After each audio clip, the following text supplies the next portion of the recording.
शुक्रवार को मध्य प्रदेश के गृह मंत्री नरोत्तम मिश्रा ने प्रेस वार्ता के दौरान कहा कि ममता बनर्जी को भारत के लोग भारी नजर आते हैं। वहीं बंगाल वीरों और देशभक्तों की भूमि रही है। आजादी के आंदोलन को बंगाल ने ही दिशा दी थी, लेकिन आज बंगाल बर्बादी की कगार पर पहुंच गया है। इस दौरान उन्होंने दावा किया कि दुनिया की कोई भी ताकत ममता दीदी की सरकार को जाने से रोक नहीं सकती है। हालांकि उन्होंने बंगाली सद्भावना को बनाए रखने की अपील भी की है।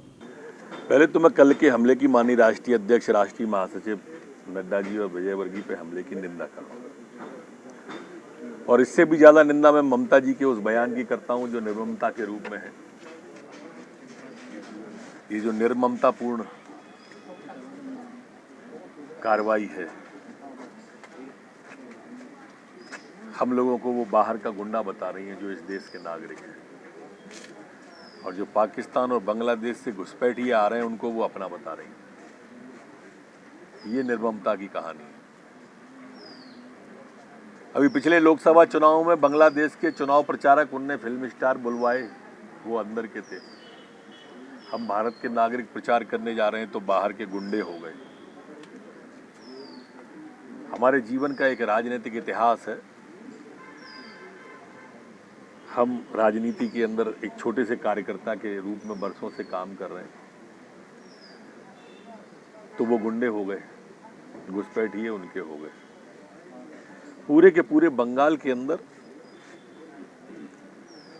भय का वातावरण माफियाओं के माध्यम से निर्ममता दीदी ने बना के रखा है। ममता जी की प्राण उन माफियाओं में बसते हैं। माफियाओं के प्राण वहाँ के प्रशासन, पुलिस में बसते हैं। और इसलिए मैं प्रशासन और पुलिस के लोगों को भी आगाह करना चाहता हूं कि दुनिया की कोई ताकत अब बंगाल में ममता की सरकार को नहीं बचा सकती। जनता ने मन बना लिया है, उसे हटाने का उनका जाना तय है। और इसलिए अधिकारी, कर्मचारी, पुलिस के लोग तृणमूल के कार्यकर्ता बन के कार्य न करें, नहीं बहुत दिक्कत आएगी बाद में।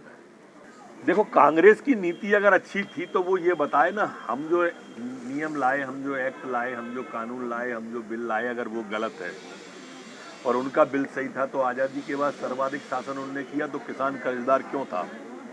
किसान आत्महत्या क्यों कर रहा था? किसान कर्ज में पैदा होता था, कर्ज में जीता था, कर्ज में मरता था और विरासत में कर्जा अपने बच्चों के लिए छोड़ जाता था। ऐसा क्यों था? हम जो भी अच्छी चीज लाते हैं वो विरोध करते ही हैं। उन्होंने तो कुछ अच्छा किया नहीं, इसलिए वो अपने किए का तो कोई उदाहरण दे नहीं सकते, हमारा सिर्फ विरोध कर सकते हैं। और ये भ्रम जो फैलाया उन्होंने, जो भय फैलाया कि मंडियां बंद हो जाएंगी, MSP बंद हो जाएगी, ये गलत है। ये ऐसे ही है जैसे CAA का विरोध उन्होंने किया था कि लोगों को 3 पीढ़ियों के कागज मांगेंगे और नहीं देंगे तो पाकिस्तान के लिए भगा देंगे। जैसे वो भ्रम दूर हुआ, ऐसे ये भ्रम भी दूर होगा। और हमारे कृषि मंत्री जी ने, प्रधानमंत्री जी ने, गृह मंत्री जी ने चर्चा के द्वारा उनसे कहा भी है कि ये जो है किसानों के हित का बिल है। भोपाल से दीपक सिंह की रिपोर्ट।